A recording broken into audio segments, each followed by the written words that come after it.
Hey, hey!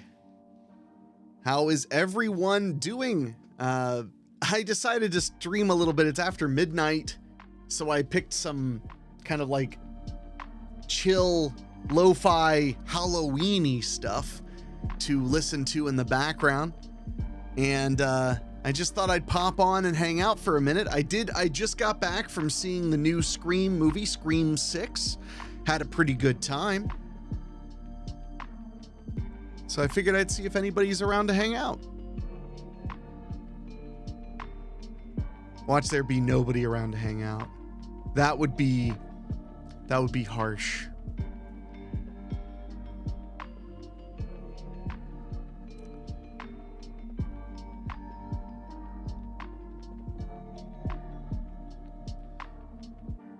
All right, fine. I don't feel the love right now.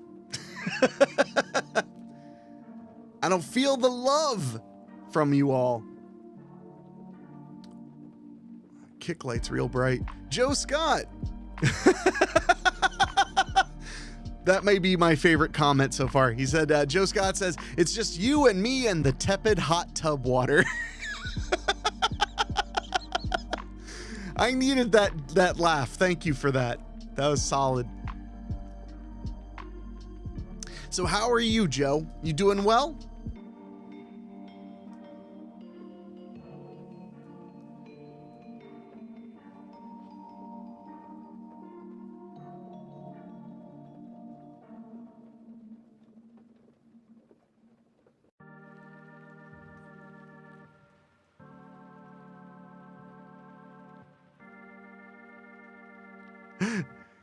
Joe said, I'm good. How was your Scream in amazing 3D? Well, I enjoyed Scream. I had a good time with it. The 3D was completely and utterly wasted on it. It was very obviously an afterthought, and I'm not trying to be edgelord about it, but it was very, very clearly not what they had intended. There were no gags where things were flying at the screen or whatever. So was it a waste of $3? I wouldn't go that far, which is the upcharge for the 3D. But yeah, the gimmick was not used. I wish they had at least one moment other than the title at the beginning really come up the screen. Like, you know, they could have had like one moment where a knife was slashing at the screen or something, but they didn't. So Mike said, I know you too. And then he said, why in the flying fuck is Scream in 3D, LOL. I didn't know they were going to be putting Scream out in 3D either until I went to buy my tickets. And it was like, Real D was one of the options. And I was like, well, I mean, if you're going to give me Scream in 3D, I'm going to take it. And like I said, unfortunately, it didn't really add to the experience, but the experience was perfectly fun. A Scream movie with a whole bunch of kills. I liked Scream 5 quite a bit, so Scream 6 was, you know, just more of the same. Very much a continuation vibe. Pretty much all of the characters returned. Joe Scott said there's such a distinct feel to a 3D film that to add it last minute feels like such a strange move. Mike asked, how did they explain away the lack of Sidney Prescott? Well, without it being a massive spoiler, basically Sidney takes her family into hiding. They mention it in passing that Sid is just out of this and not willing to get involved anymore. So, they did not Poochie her. She did not return to her home planet and then die on the trip back, as was explained by the text on the screen. That was not what they did, but they definitely, you know, they referenced that Sid's not around and then said that it was because Sid decided to have her happy ending and not continue fighting with the various people who become Ghostface. I don't know. It was a good flick. It had a lot of cool moments. Massive amount of fan service. I actually was not expecting the sheer amount of fan service. And not just like big fat fan service moments, although there were moments, and again, I'm trying to keep this as spoiler free as possible. There's a scene where at the beginning of the movie where somebody has the TV set on and it's showing Jason Takes Manhattan, which made me laugh out loud because, you know, this is Ghostface Takes Manhattan. They actually didn't play up Times Square or anything. They kind of kept it to the boroughs, which was cool, but I was surprised they didn't like really go nuts with the New York thing. But it was fun. I found the killer reveal hyper predictable and for all the wrong reasons. But fun. Stupid fun. The mystery part was stupid fun, but the movie was fun. Let's see. Mike says, you know who would solve this whole Ghostface problem? RoboCop. I'm saying, well, the problem isn't killing the Ghostfaces, because that seems to be the thing that everybody is excellent at in the Scream films. They're very good at killing however many people have manifested themselves as Ghostface this go around. There's no shortage of murdered Ghostfaces. The problem is that somebody somewhere always seems to have an axe to grind, and they decide that the best way to grind that axe is to slip on the Ghostface mask, which they're proliferated like crazy because that mask was in the in-universe Stab movie. So apparently you can't be like, well, you know, we'll just arrest the guy in the Ghostface mask, because it's like every kid has a Halloween mask from the Stab movies. So, yeah. Joe Scott says Sydney went to the one place Ghostface would never follow her, New Jersey. Well, I mean, that would be three-dimensional chess. Although in this one, they're in Manhattan, which means they're just a 30-minute drive, which is actually an hour and a half drive away from Jersey. I used to live in North Jersey, so I would know. So, let's see. Mike said, so the next Ghostface is in space. Dude, I wish. I would love it if Ghostface went to space. Ghost space, if you will. And I will. David Denoyer said, welp, our whole side of town has no power. Oh, that's not good. Mike said, imagine if Rambo did a face-off against Ghostface. It would be tripwires and explosive arrows. Oh, I would pay good money to see Rambo slowly rise up behind Ghostface with that look that he had in Rambo, the Rambo, the one just called Rambo. Hey David, do you want me to call you on the air and we can chat, since you're trapped with no ability to have joy, and the only entertainment and amusement you have is my live stream, because when the power's out, your physical media fails you. David Denoyer said something happened to a Transformer, just drove around and found the truck working. Mike says, we love Double D. Oh man, see, they love you, David. You're at a bar. Of course you're at a bar. Of course you're at a bar. I know, guys. I'm not mad. I'm just disappointed. But we're calling him anyway. Mike Ishkui said, except he's French Canadian, so strike one. Then again, so is my sister. Ooh. I think he's not going to answer me. So we doing this, huh? Well, I mean, you're the one who told me Troy, Ohio, half of the neighborhood or whatever is out of power. So now you're what? You're just going to get drunk to forget? I'm not getting drunk. I just had a cocktail because I literally arrived at last call. Yeah. Last calls? Oh yeah, it is a little late. And you're in Troy.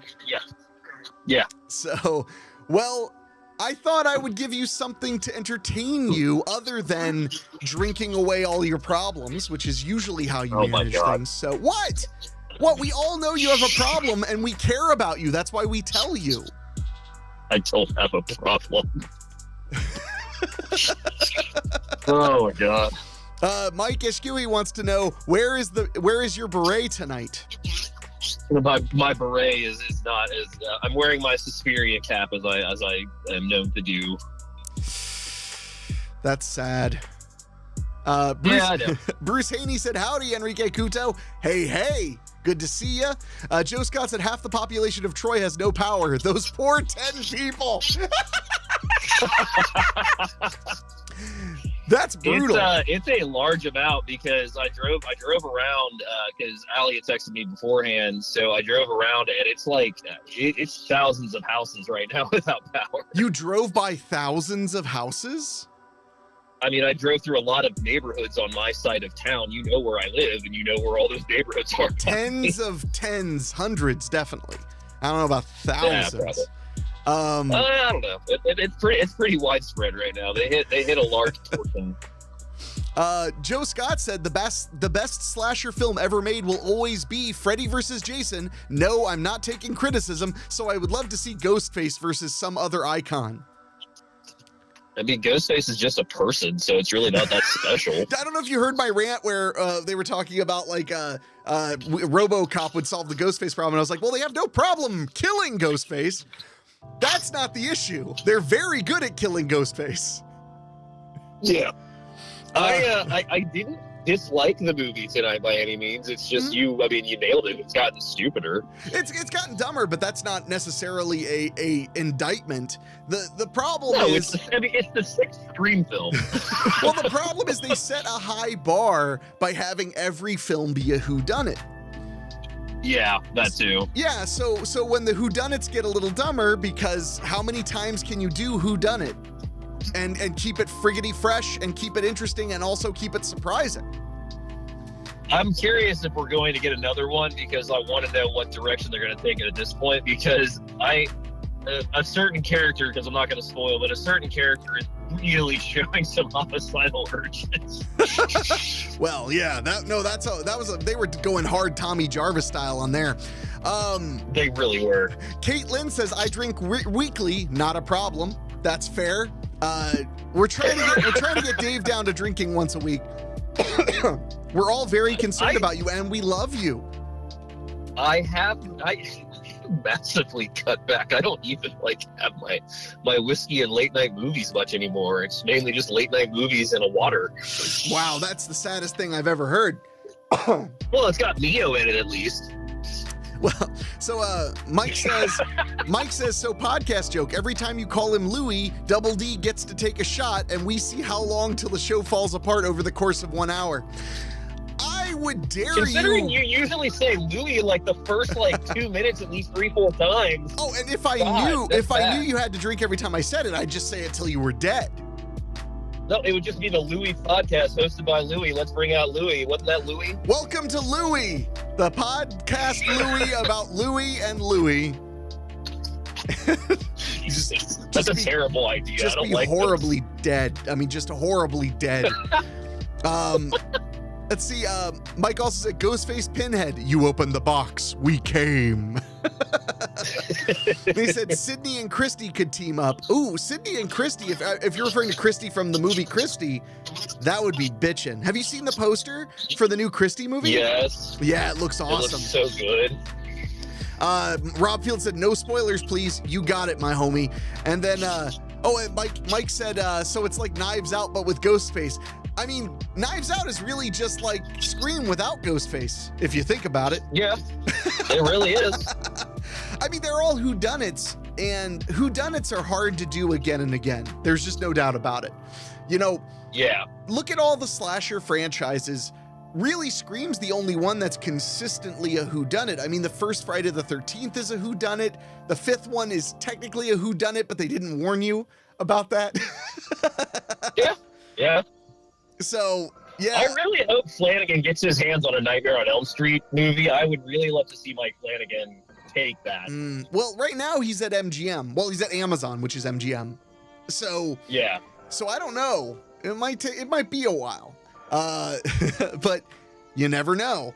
Never say never. Flanagan could do a really good. He could do a really good Freddy prequel, I bet. Yeah. No, I would agree. That would be pretty awesome. Mike said, I will sponsor this Crown Royal, motherfucker. Bruce Haney said, I kind of like the cast in 5 and 6. I like the cast. They have really good chemistry. Yes, 100%. And I can't see any like minor criticisms I have could be a little too spoilery, so I'm not gonna say them. I get that. So Joe Scott said Mike Flanagan is writing that Stephen King train to the end. Well, he hasn't done that many Stephen King adaptations, actually. If you actually look at it, Haunting of Hill House was not Stephen King. Midnight Mass was not Stephen King. Before I Wake, his first movie, of course. Yeah. So I mean, he has done some really great King adaptations, but I mean, the Fear Street series was an R.L. Stein adaptation, which or not Fear Street. Sorry, that's he didn't do the Fear Street one. Midnight Club. But Midnight Club, which is a Christopher Pike adaptation, which is like completely after my own heart because I adore Chris Pike books. Oh yeah. Is he getting Dark Tower? Dave, is Flanagan doing Dark Tower right now? Do you know?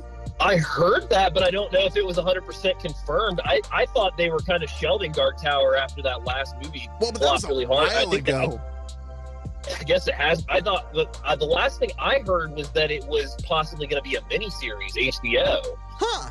Well, I mean, it would make. I wouldn't be shocked if they did the Dark Tower miniseries at Amazon Studios. So that would be pretty cool. I would enjoy that, I think. Yeah, no, that'd be awesome. Mike says Ghostface and Jigsaw could be kind of cool. I want to play a game, but do you like scary movies? I will say, no spoilers, the opening of this movie, I really, really did enjoy, though. That was great. Pre-credit. That was a great opening. Fantastic. Absolutely. Bruce Haney says, I will watch anything that Flanagan touches. Big same, my friend. Big fat same. I would watch anything that Mike Flanagan does. Rob Field says Christopher Pike rules, and he is correct. So, still no power there, Double D? Still nothing. It might be a while. Yeah, it might be. Because when the electricity prices hiked up, you were like, oh, Troy already offset that, so we don't have to pay more. Well, this is where you pay, David. This is where you pay. I said we're on an aggregate. This is where you pay. Oh, my God. Bitch. I loaded it in, by the way. Bitch. So you can hear that, right? Got the presets. Bitch. I see you've got the presets, yeah, so I can hear it. Oh, good. Yeah, I got that. I got yeah, there it is. I got, of course, you know. Of course you have. And then I've got more advanced Freddy things. So you could be like ask I don't know, I don't have a joke. I'm just gonna play it. Let me handle this, bitch. I've been guarding my gate for a long time, bitch. Oh my God. So anyway, I'm sorry that you have no electricity and basically live in the third world. Yeah, it's fine. It'll come back eventually. The only bummer is that I don't have to be at work till 10, so I was planning on coming home and either gaming or playing or watching movies, and I can't do either of those. Well, instead you're live streaming with me. That is true. That is true. Look at you. No, don't look at you. Trust me. Mike says adapt King's short stories into mini HBO movies like do Skeleton Crew, etc. That would be pretty cool. I've always felt like they did that. What Nightmares and Dreamscapes was like the early 2000s on TNT? Yeah, I think so. And I've always thought that King's short stories make great movies. 100%, yeah. And then his novels make great miniseries because they're just so expansive. Like, I love Storm of the Century. That miniseries creeps me out to no end. Portside towns are automatically spooky. That's why I fell in love with Midnight Mass so quick too. Oh well, Midnight Mass had a lot of kingness to it. Did you know that when Flanagan was developing that, because that's not based on any literary work, that's entirely an original concept. Yeah. But he actually said that when he was developing it, way back when he had the concept, he wanted to write his first novel and it be Midnight Mass. And if you look in the background of some scenes, I forget in which projects he did, but if you look in the backgrounds, Midnight Mass is often a book on bookshelves in several of his films. I can totally see that. Yeah. Mike said, I want a bigger budget grandma adaptation. What? You got a problem with that? No, I said that could be cool. He also said, I'd like to see a properly done Tommyknockers and a redo of the Langoliers. You don't fuck with perfection when it comes to the Langoliers, okay? I knew you were talking The about Langoliers is one of the greatest cinematic accomplishments of all time. Minus the monsters. The monsters are the best part of that film next to the incredible cast. And I mean that legitimately. Oh my I'm not just God. being facetious. No, Langoliers isn't a bad adaptation, let alone a bad Stephen King movie. It's just, it definitely shows its age with those graphics. But overall, it's a pretty intense story, and I do enjoy that miniseries. Rob Field said, I have all the Nightmares and Dreamscapes on audiobook, and I still haven't listened to every story. Oh man, there's some good ones there. Mike said, the little girl. I think he's referring to Langoliers.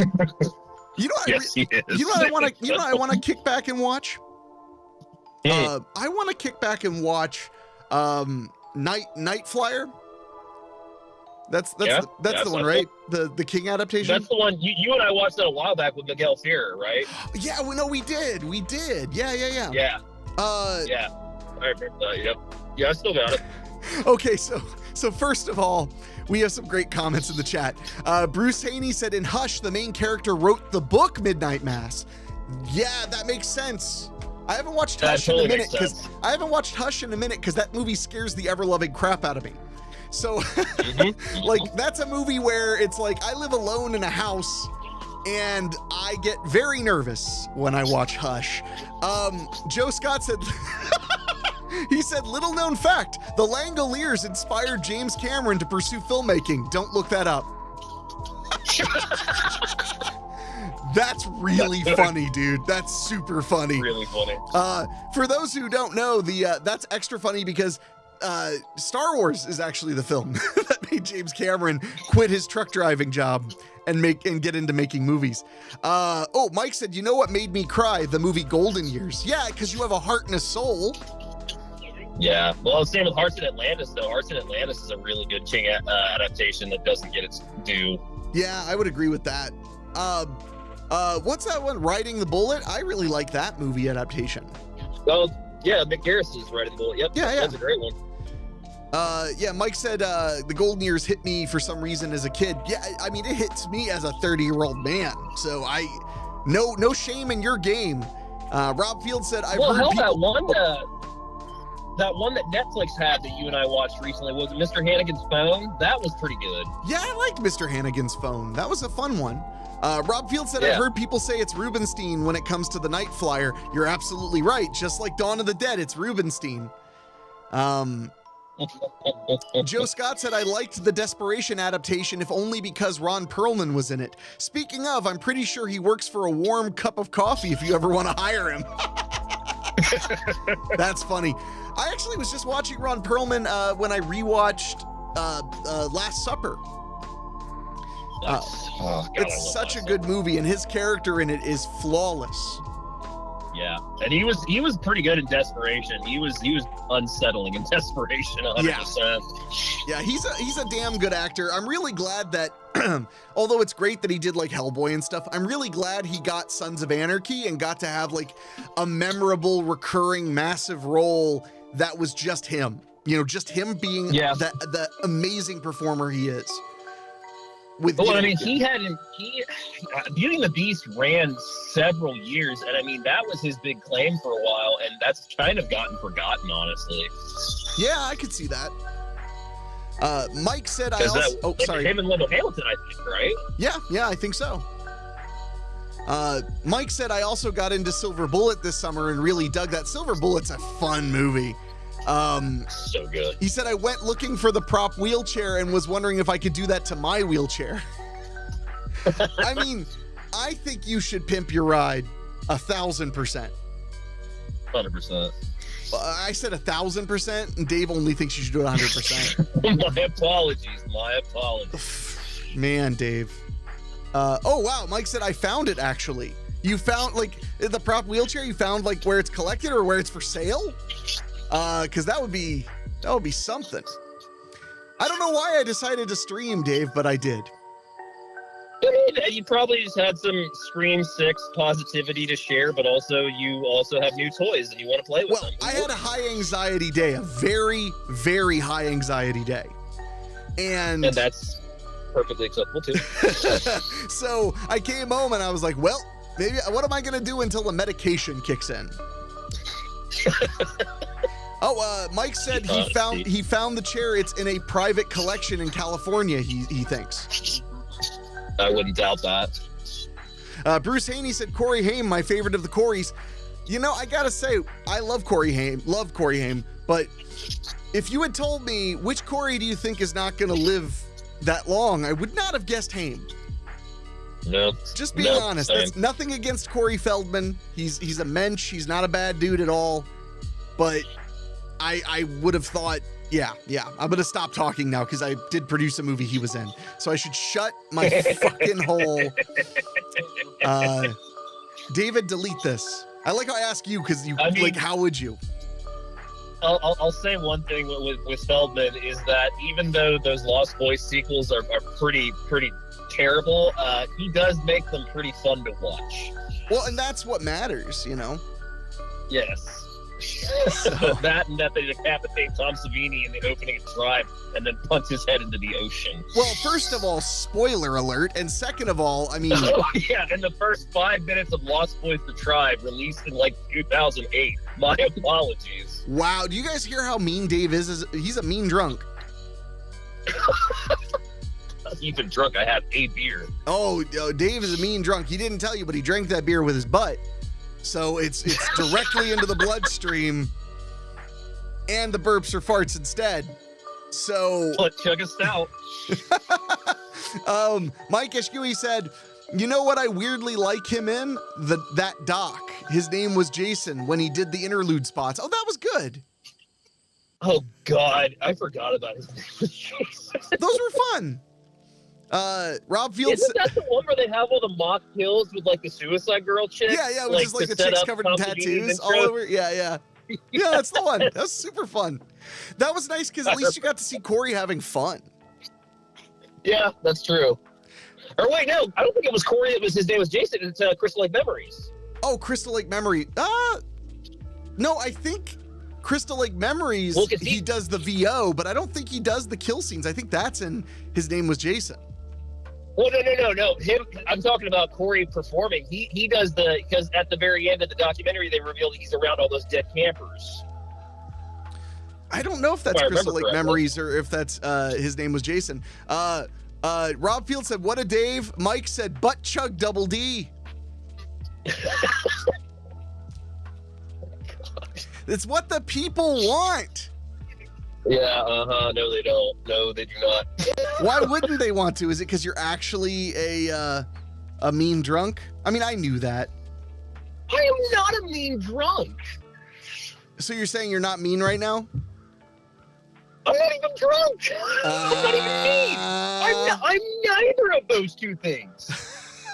Well, Joe wanted to say it's kind of impressive when you consider the circumference of a beer can. Dave can handle it. Trust me. Oh my God. What? What? Like you did learn one thing in college, right? Oh my God. Why? Why? Everybody wants to know why. Maybe I want to know why. Yeah. I'm quoting American Nightmare. I thought you were a movie fan. American Nightmare is a masterpiece. I love American Nightmare. So, well, we should be getting that Blu-ray eventually. Oh, no, it's coming. Debbie said they recorded a commentary for it. That's awesome. And in the post she posted, there was a screen cap of a widescreen HD transfer. I'm so ready for that. Yes. Mike said, did you know you can open your butthole wide enough to 8 inches, which means you can technically fit 2 raccoons in there. They can squeeze into 4-inch spaces, you know. I mean, if Hitler can take several pineapples a day up the ass and Little Nicky, I don't see why not it can't stretch. All I want to say is Mike makes it very clear that the Canadian public education system is superior. Because he nailed that one, man. He nailed it. He did. Yes, he did. Raccoon and pineapples, LOL. That's what he said. So, Dave, still no power? Still no power. How's it feel to know what the minority struggle's like, huh? White Devil. Oh God. Mike Eskewy said, I went to college. Scared me. What was that, Dave? That's you. That's not me. Oh, I mean, oh yeah, there's music playing in the background, isn't there? Yeah, that spooked me. I'm not gonna lie. I didn't mean to, but good. Let me try this. Tell me if you still, because I'm gonna try and make it so you don't hear the music, because I think it would be. Can you hear it now? It's still the same. Yep. Now? No, I cannot now. Okay, good. I just I can wanted to hear make it myself, less though. distractive. What'd you say? I can hear myself. Well, that's the worst. That's a fate worse than death. Let me see if I can fix that. Fate worse than death, kids. Okay, how about now? Yeah. Hear yourself? No, it does not sound like Okay, good. it. Cool. I forgot that you might be hearing the music, and I'm sure that is great on the high bandwidth of a telephone call. I would say, I'm out front of my house, but that doesn't really help me now because, Wi-Fi is not working. So there's that. David, look, I'm just gonna say it, okay? You're 30, Mhm. right? You're 30, Yes, I'm 30. and you live in a house with a woman, as the Bible Yes. instructs you to. Okay, where are you going with this? I'm just trying to say, and please take this constructively, Oh boy, go ahead. a man would fix it. I would die. I don't know the first thing about Transformers Well- except for the fact that they're not GoBots. That's the good news, David. Men, it's a very male thing to die. So, I'm gonna touch it, but it'll hurt a lot. There's that. that's not the first time you said that before. Shut. Ha cha cha. So, Rob Field said, man, oh man, I hope I never do anything to be on the receiving end of your wrath, and man. I'm only this cruel to the best of friends. Mike said the haunting sound of the pineapple wielding raccoons coming for Dave in his weakened, powerless state. Oh my god, that's terrifying. And then he gave you some professional advice, because remember, he has been educated by Canada and by college. He said just lick the exposed wires. That does sound like the right thing to do at that point. I mean, I can't imagine another solution that makes sense. That's very true. So what are you gonna do, Dave, when I inevitably hang up on you and rethink our friendship? What will you do all by yourself in the dark? I'm gonna go read by candlelight if you want to know the truth, probably. You're gonna read by candlelight? Probably. Well, what, is your phone battery low? Like, I mean, it's full, luckily, but candles are... actually, I take Right. it back. I want the fire hazard for you, David. It's either that or I'm gonna go inside and pull out one of my boom boxes and listen to a cassette. Oh my God. Mike Eskewy said, what is he, a Quaker? I don't know what else to do. I mean, I can go to places that have power. I can go to the Waffle House, I guess. Oh God, I'm shocked you're not already there. I was contemplating it, honestly, and then you called me, and I was like, well, I'll just post up here for a little bit. Yeah, I'm super hungry. I mean, I'm not going to go out or anything, but I think I got to make myself something once I get off the stream. I just felt like streaming real quick. I also got these new in-ear monitors because they're basically, they're just, do you know what an in-ear monitor is?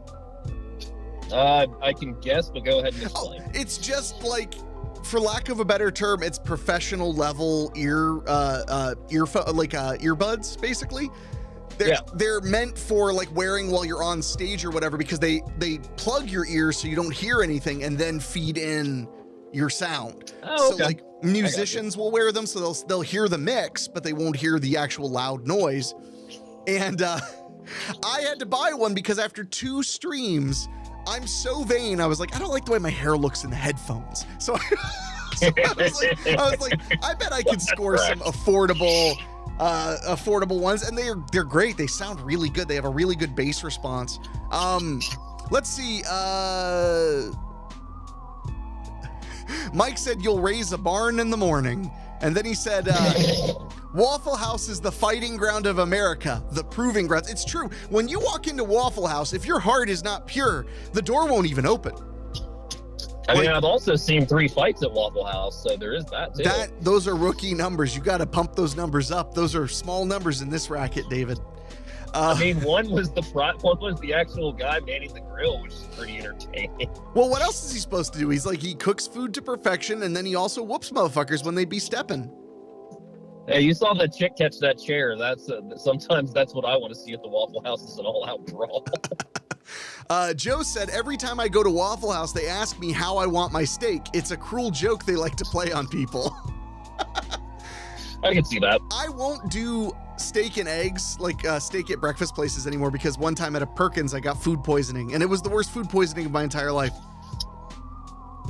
That was when I had that lamb in North Carolina. That's when I got like super fucking sick, and also had to do an 8-hour car ride with like fever dreams because I was so sick. Then there's that time we both got euros. Euro Palace. We got Euro Palace, and we both got horrible food poisoning.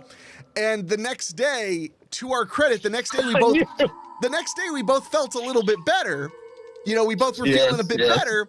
And so I was like, well, you know, I'm feeling a little bit better, so I think I'll eat like chicken soup and white rice. And you were like, yeah, bro, I'm feeling better too. I'm gonna have some bratwurst and beer cheese soup.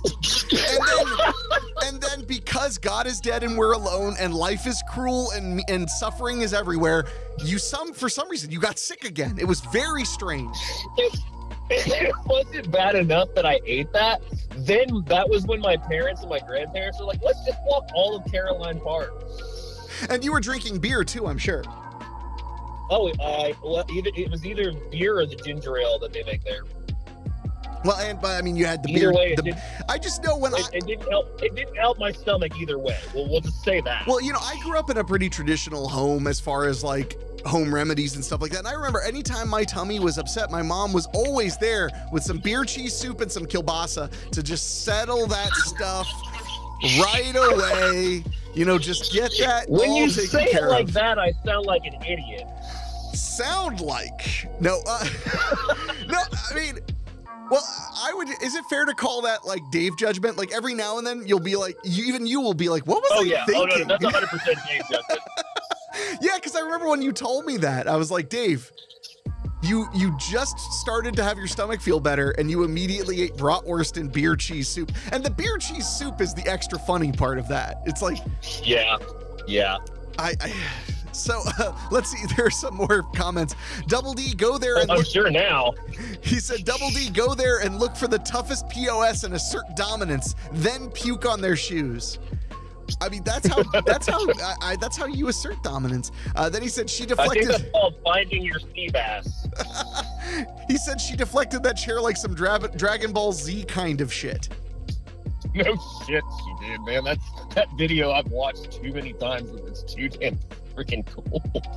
Oh, Mike just said, as the old Ohio tradition of pillow snakes, I believe. I can't believe you remember when I made up the pillow snakes thing. Oh man. That's the scariest part of doing all this stuff, is realizing some people are actually listening. Terrifying idea. Oh yeah. So, well, I'm going to let you go, Dave, and then I'm going to probably wrap this up because if I want to eat, I need to do it soon because I'm going to hopefully start falling asleep in no time flat. All right, sounds good, brother. I will talk to you later. I'll see you tomorrow. Let me know if your power comes back on before you go to sleep. Oh, all right, sounds good, man. And are you prepared? Because it is cold tonight. Yeah, we'll be okay. All right, because seriously, it's supposed to get really cold tonight, so just get some extra blankets out if you haven't already. Will do. I've got my weighted blanket, and I've got a bunch of blankets on top of that too. Why is it the one moment I was being kind, and then you're like, I'll go get my weighted blanket? Of course you need your weighted blanket. Friggin' what? Dude, it's a heavy blanket, and it's warmer than most blankets. What do you want from me? And it feels like a hug, and it's one of the only ways white people can feel that. That's what you're saying. I mean, it's fun to put on the cats. They can't get out of it. Oh, that's mean. Okay, Dave. Well, you have a great night, man. See you later, brother. All right, bye. You too. Well, that was Double D, David Denoyer.